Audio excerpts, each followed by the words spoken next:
함이라. 아멘. 아멘. 우리가 죄로 말미암아 타락하는 것으로 인해서 하나님 그분을 알아가는 것, 또 하나님 그분이 인도하시는 그 은혜의 길, 하나님 나라, 하나님의 영광, 또 하나님의 꿈과 비전, 이런 데 무지하게 되었고 무관심하게 되었고 또한 인식조차 하지 못하게 되었습니다. 근데 이거 못지않게 또한 우리가 무지하고 무관심하고 또 인식하지 못하는 것이 뭐냐면 우리 죄의 상태입니다. 얼마나 죄인인지, 얼마나 죄가 우리를 왕노릇하고 있는지, 그 죄는 얼마나 큰 권세와 능력이 있는지, 죄의 지배 현상을 또한 인식하지 못합니다. 하나님 나라를 보지 못하는 것도 너무 가슴이 아픈 일이죠. 우리가 걸어갈 사명의 길을 내가 알지 못하는 것도 너무 안타까운 일입니다.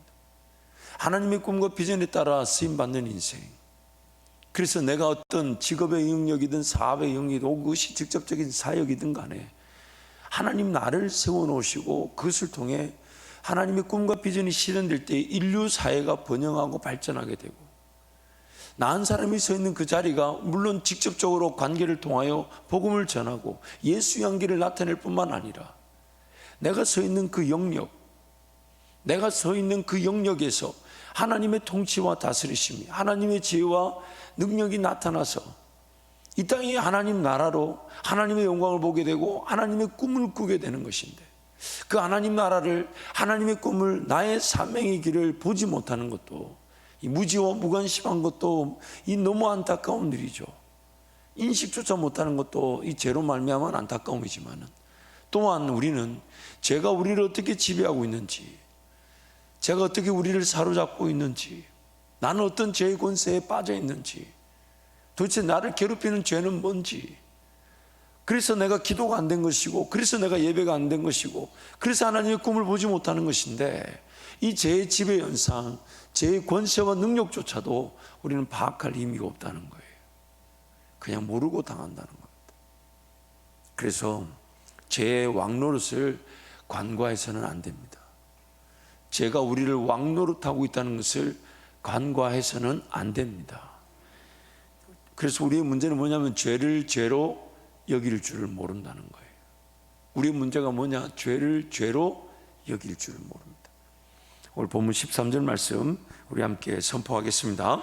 죄가 율법이 있기 전에도 세상에 있었으나 율법이 없었을 때에는 죄를 죄로 여기지 아니하였느니라. 너무 안타까운 건 죄를 짓고 살아가고 있는데, 죄인인데 내가 죄인인 줄 모르고 내가 지금 어떤 죄를 저지르는지를 모른다는 겁니다. 그래서 하나님이 율법의 말씀을 우리에게 주신 이유는 가장 큰 목적이 뭐라고요? 우리 죄인됨을 고발하는 거예요. 하나님 말씀이 없었다면, 모세를 통해 주신 율법의 말씀이 없었다면 죄를 죄조차 여길 만한 능력이 우리한테 없더라는 겁니다. 하나님 말씀이 아니면 내가 죄인인 줄도 모르고 어떤 죄를 짓는지를 모르고 살았다는 거예요. 그래서 지금 율법의 말씀을 통해 우리에게 하나님 주시고자 하는 은혜가 뭐냐? 나의 영적 형편을 깨달으라는 거예요. 지금 병들어 있는데 병든 줄 모른다는 겁니다.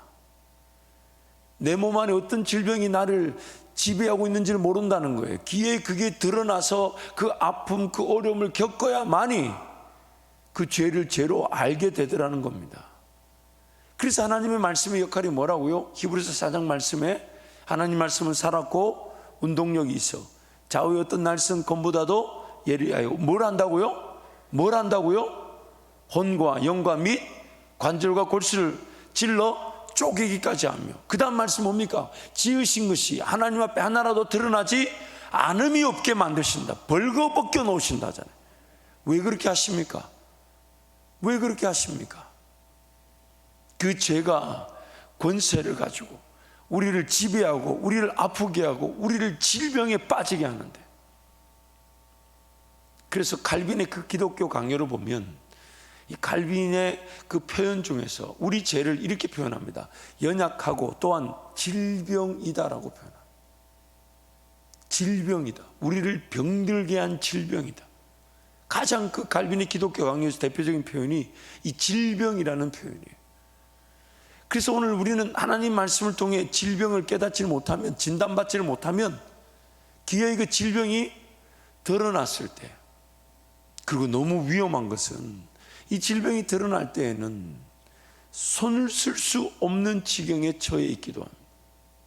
그래서 마치 영적인 현상이 일어났을 때 우리 하나님 앞에 달려 나올 때는 정말 속수무책일 때가 얼마나 많습니까? 얼마나 하나님만 바라봐야 되고 정말 하나님 외에는 도움을 구할 데가 없을 그 상태에 되어서야 그 질병을 인식하는 우리의 연약함.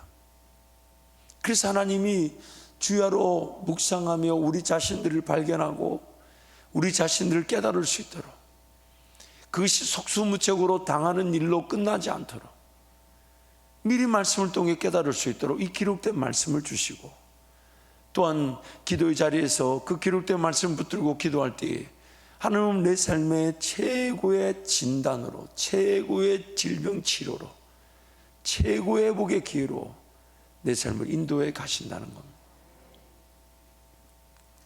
죄로 인해 죄가 세상에 들어왔고 사망이 모든 사람에게 이르게 되었습니다.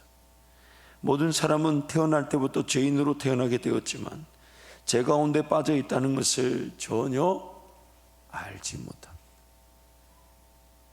전혀 알지 못합니다.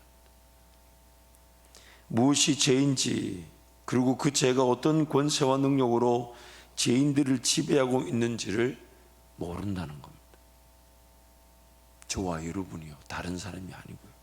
아니 꼭 비단이 죄 문제만이 아니라도, 영적인 문제만이 아니더라도 우리 육적인 문제만 봐도 그래요. 여러분 지금 내 몸 안에 어떤 문제가 있는지 아십니까? 한 가지는 분명히 알아요. 한 가지 분명히 알 거예요. 내 몸이 그리 건강하지 않다는 걸 알 거예요. 잘 모르십니까? 그건 여러분 분명히 아시지 않아요? 우리 모두 다 알지 않아요? 세월이 지나가면 지나갈수록 건강을 자신하게 되나요? 아니면 겸손하게 되나요? 여러분 어떠세요? 충분히 우리가 겸손해지지 않습니까? 내 몸만 봐도 알 수가 있단 말이에요. 분명히 어딘가에 연약한 게 없다고 생각하면 손 한번 들어보세요, 여러분. 제가 굉장히 부러운 분인데 내 몸 안에 이 약한 부분이 있을까요, 없을까요? 정말 우리 다른 거는 정말 자신만만할 수 없어도 이거는 좀 자신 있게 얘기할 수 있지 않나요? 내 몸 안에 어딘가 약한 게 있어요. 있습니다. 하물며 영적인 것은요. 하물며 영적인 것은요. 점점 세월이 지나면 지날수록 성경이 이렇게 말하죠. 겉사람은 후패하나 낡아지나. 그러니 주님 더 의지하려는 마음이 생길까요? 안 생길까요? 신앙은요, 세월 지나면 자동적으로 좋아지게 돼 있어요. 제가 가만히 보니까 특히 여성들 같은 경우는 신앙이 좋아지는 계기가 몇 번 있어요. 그때 언제나 첫 번째, 여성들이 이렇게 결혼을 하게 되면 신앙이 좋아져요. 반드시 좋아져요. 뭐 때문인지는 제가 얘기하지 않겠습니다. 반드시 좋아져요. 두 번째, 이 자녀를 놓게 되면 여성들은 반드시 신앙이 좋아지더라고요. 완전히 그냥 세 번째, 세월이 지나면요, 신앙은 또 좋아질 수밖에 없어요. 세월이 지나면 신앙이 또 좋아질 수밖에 없어요. 왜냐하면 우리의 연약함을 더 발견하기 때문입니다. 우리 부족함을 더 현실적으로 깨닫기 때문입니다. 죄에 대해 전혀 이해를 하지 못한 채 죄의 왕 노릇 아래 종으로 살고 있습니다. 다른 사람이 아닌 저와 여러분이에요. 저와 여러분. 그래서 우리는 연약한 죄인이며 하나님과 원수된 자들인 것입니다. 구원 이후에도 여전히 그 연약함과 죄인됨과 원수됨의 상태에 빠져 있습니다. 구원 이후에도. 구원은 예수 그리스도로 인해 죄에서 즉각적인 용서를 받았고, 또한 예수 그리스도의 영이신 성령으로 죄의 지배 현실을 깨닫게 되어 얼마나 죄인인지를 인식하여 오직 예수 그리스도만 바라보게 하는 것, 이게 바로 우리가 받은 구원입니다. 우리가 받은 구원이에요. 하나님의 말씀을 통해 하나님을 알아가게 됩니다. 그리고 하나님을 알아가는 것은 하나님을 예배하기 위해 지음을 받은 자들의 영적 상태를 또한 알게 되는 것입니다. 하나님을 알아갈 때 우리는 나 자신을 알아가게 돼요. 나의 영적 상태, 얼마나 무지하고 무관심하고 무감각한지, 얼마나 무지하고 무관심하고 무감각한지. 비단 하나님 나라 그 영광의 계들만 대해서도 무지하고 무관심하고 무감각한 게 아니라 나의 영적 상태, 저의 집의 상태, 제가 지금 나를 왕노릇하듯 다스리고 있는 상태, 이거에 대해서 무지하고 무관심하고 무감각합니다. 제가 언제 어떻게 지배의 힘으로 우리를 무너뜨릴지 모르는 상태임을 알게 하는 것, 이게 바로 하나님의 말씀을 통해 하나님을 알아가면서 나를 알아가는 것입니다. 제 집에는 죄악이라는 직접적 현상을 통해 확인될 수도 있지만 더 심각한 현상은 하나님과 온전한 동행, 화목의 관계를 누리지 못하게 하는 것입니다. 비단 드러나는 죄악, 거짓 혹은 악한 행동들, 더러운 것들, 이런 것만 봐서 죄의 지배를 아는 게 아니라 죄의 지배의 가장 안타까운 현상은 뭐냐면 하나님을 온전히 기뻐할 줄 모르고, 하나님을 온전히 즐거워할 줄 모르고, 하나님 그분을 행복해 할 줄 모르는 겁니다. 그러니까 여러분, 기도의 자리에 달려 나올 때마다 그 하나님의 임재를 사모하시되, 그 하나님 그분을 기뻐하고 즐거워할 줄 모르는 나의 영적 상태를 회개하고 은혜를 구할 줄 알아야 돼요. 왜냐하면 우리는 하나님을 기뻐하고 즐거워하기 위해 태어났고 창조되어졌는데, 죄로 말미암아 기도의 자리에서조차 기도하러 왔는데도, 아니 기도하러 못 오는 것도 너무 안타까운 일이지만, 기도하러 왔는데도 하나님을 하나님답게 기뻐할 줄 모르는 것, 하나님 하나님답게 맛볼 줄 모르는 것, 그분의 만지심과 그분의 임재와 그분의 음성과 그분의 위로와 그분의 격려를 이 기도의 자리에서조차 누리지 못하는, 이 얼마나 안타까운 겁니다. 왜 그런 일이 일어난다고요? 죄가 나를 지배하고 있는 거예요. 죄가 나를 지배하고 있는 거예요. 더 은혜 안에 거하고 더 은혜 안에 들어갈 수 있도록 우리가 구원을 받았는데, 동시에 우리는 그 죄의 지배와 은혜의 지배가 함께 오버랩되듯이 함께 공존하고 있는 상태입니다. 그러다 보니까 하나님을 하나님답게 맛보는 것, 그 행복이고 그것이 즐거움인데 그것을 그대로 누리지 못하더라는 것, 그것조차 사모할 마음조차 없이 살아갔었어요. 그게 오늘 우리의 영적 현실입니다. 하나님을 하나님답게 구하고 찾고 부를 줄 모르게 하며 하나님의 말씀에 귀를 기울이지 못하게 하는 것, 이게 바로 죄의 지배 현상이에요. 죄의 지배 현상이에요. 우리는 드러나는 죄악의 직접적 현상에 대해서는 인식을 하지만, 드러나지 않았지만 하나님과의 관계를 온전히 누리지 못하게 하는 지배 현상에 대해서는 전혀 이해하지 못합니다. 그래서 지금 내 기도가 안 되는 것일 수 있는데, 그래서 내가 지금 하나님을 하나님답게 즐거워하지 못하는 것인 건데, 드러나지 않은 그 죄의 지배 현상에 대해서는 무감각합니다.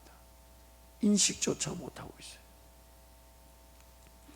죄의 지배로 인한 궁극적 고통은 하나님을 온전히 예배하지 못하게 하고, 하나님과 동행하지 못하게 하고, 하나님을 온전히 찾지 못하게 하는 것입니다. 오히려 이 말씀과 기도의 자리에 있다고 하지만 죄성의 지배를 온전히 벗어나지 못하는 상태에서 당하게 되는 죄의 지배는 엄청난 괴리감을 발생시키기도 합니다. 내가 지금 하나님을 섬기는데, 내가 나름 말씀 생활, 기도 생활 하는데, 그러다가 순간 어떤 죄 넘어져 쓰러지고 그래서 죄를 짓게 될 때 오히려 그것이 괴리감을 만들게 되죠. 내가 지금까지 신앙생활 했던 건 뭐지? 내가 지금까지 하나님 말씀 붙들고 하나님을 섬기려 했던 건 뭐지? 내가 그렇게 나름 기도하며 하나님 은혜를 구했던 그 모든 건 뭐지? 그런 괴리감이 우리를 또 사로잡기도 합니다. 예수님을 따라야 함을 알고 헌신하여 살아온 것이 행위적 자랑이 되어 자신을 더욱 괴롭히는 것이, 자신을 더욱 괴롭히는. 여러분 잊지 마세요. 아무리 어제까지 성령 충만했다 해도 우리는 오늘 또 예수님이 필요합니다. 예수님이 아니면 오늘 또 내 죄에서 건져낼 자가 없습니다. 오늘 또 무슨 죄를 지을지 모르는 자 한번 따라 하실까요? 나는 죄인입니다. 나는 죄인입니다. 나는 오늘도 무슨 죄를 지을지 모르는 죄인입니다.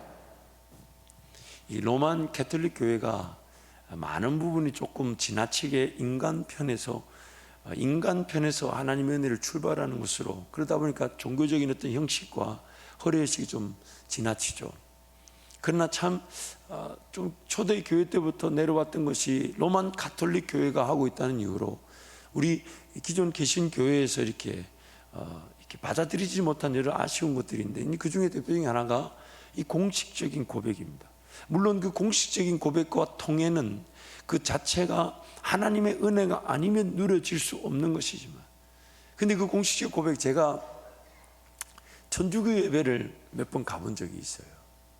왜 갔냐면 군대에 있을 때 초코파이 교회는 하나 줄 때 천주교 2개 줄 때가 있었어요. 그래가지고 그때 또 제가 여러분 아시다시피 신앙생활을 이렇게 잘했던 시절이 아니었어요. 또 한 번씩 이게 천주교에서 이렇게 이 부침개 이런 이렇게 뭐라 그러죠? 잔치 같은 걸 벌릴 때가 있어요. 그래서 제가 이제 가면 제가 인상 깊었던 것이, 이제 저는 교회에만 있었기 때문에 천주교 예배를 그때 이제 처음 경험해 본 건데, 그때 이제 처음 이제 인상 깊었던 게 2가지였어요. 첫 번째가 매주 성례를 하잖아요. 성찬식을 하거든요. 매주 성찬식을 하는데, 이제 아마 성찬 예식을 좀 더 시간을 아끼면서 이제 하기 위해서 했는지 몰라도 이제 그 떡은 요만한 이제 손가락, 엄지 손가락 한 마디 크기만한 그 빵이죠. 누룩 없는 빵을 납작하게 만들어 가지고 그걸 이제 쭉 돌리면 이제 하나씩 찝으면 되죠. 우리는 이제 빵을 찢지만 그분들은 이미 그렇게 만들어 놨다고. 두 번째는 이제 이 포도주는 화채설이라 그래서 예수 그리스도의 피를 직접적으로 상징한다. 그리고 그것이 우리가 잔을 취할 때 예수 그리스도의 피가 되기 때문에 성도들한테는 안 주고 신부님만 마시더라고요. 저 뒤에 벽에서 금고 같은 데서 끄집어내가지고 자기 혼자 이렇게, 우리 다 목마른데 자기 혼자 이렇게 하시더라고요. 어쨌든 이제 그게 이제 함부로 버려져서 취급되고, 왜냐하면 예수님의 직접적인 피로 변한다고 믿기 때문에, 예수님의 직접적인 피라면 그게 함부로 버려지거나 소모되어서는 안 되니까, 이제 의미는 굉장히 좋지만 그렇지 않죠. 영적 인재설을 모르는 거죠. 기념되어지는 잔과 피와 살인데, 어쨌든 그걸 이제 이렇게 마시더라고요.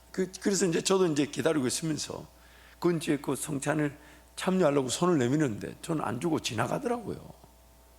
아마 이 예식을 이제 분명하시는 분이 누가 교인이고 누가 교인이 아닌지를 아시는 것 같아요. 아무튼 두 번째 인상 깊었던 게 뭐냐면, 항상 하나님 앞에 통회하며 자복하는 이 고백을 합니다. 가장 대표적인 고백이 이거예요. 모든 것이 다 내 탓입니다. 모든 것이 다 내 탓입니다. 내 탓입니다. 근데 그 고백을 할 때 참, 제가 그때 신앙이 없는 중에도 굉장히 인상 깊었습니다. 그래, 내 인생의 문제의 원흉은 옆에 사람이 아니라 나죠. 그건 참 어떻게든 적용해 보고 싶은데 너무 이제 그게 일색화되어 있어서 불편할까 봐 적용하지 않습니다만은, 오늘 우리는 항상 내가 죄인됨과 오늘 또 나는 무슨 죄를 지을지 모르는 죄인, 그래서 예수님이 필요하다는 이 고백만이 우리에게 유일한 능력이 되는 것입니다. 제가 무엇인지도 모르고 당하며 무엇이 죄인지 알면서도 당하게 하는 것이 죄의 지배의 권세와 능력입니다. 죄를 인식하였다 해도 당하게 되면 적지 않게 당황하게 되지만, 전혀 뜻밖의 죄의 지배 현상을 발견할 때 정말 나에게 이렇게 악한 것이 있었던가라고 놀라게 됩니다. 여러분, 그렇지 않나요? 나한테 이렇게 더러운 것이 있었던가라는 걸 발견할 때가 있지 않습니까? 하나님께서 구원하신 자기 백성들을 위한 은혜는 자기 백성들을 은혜의 지배, 즉 생명의 성령의 법으로 죄와 사망의 법에서 해방시키는 것입니다. 이것은 예수 그리스도를 따르는 것, 즉 성령 하나님과의 동행으로 생명의 성령의 법 아래, 즉 은혜의 지배 아래 거하게 되어 죄와 사망의 법에서 해방되는 것입니다. 그러므로 구원 얻은 성도들에게 요구되는 것은 무엇이 죄와 사망의 법, 즉 죄의 권세와 능력인지를 파악하는 것이라기보다는 무엇이 생명의 성령의 법, 즉 하나님께서 나를 위해 허락하시는 은혜인지를 파악하는 것입니다. 죄와 사망의 법의 지배 아래 있는 나 자신을 발견하게 될 것입니다.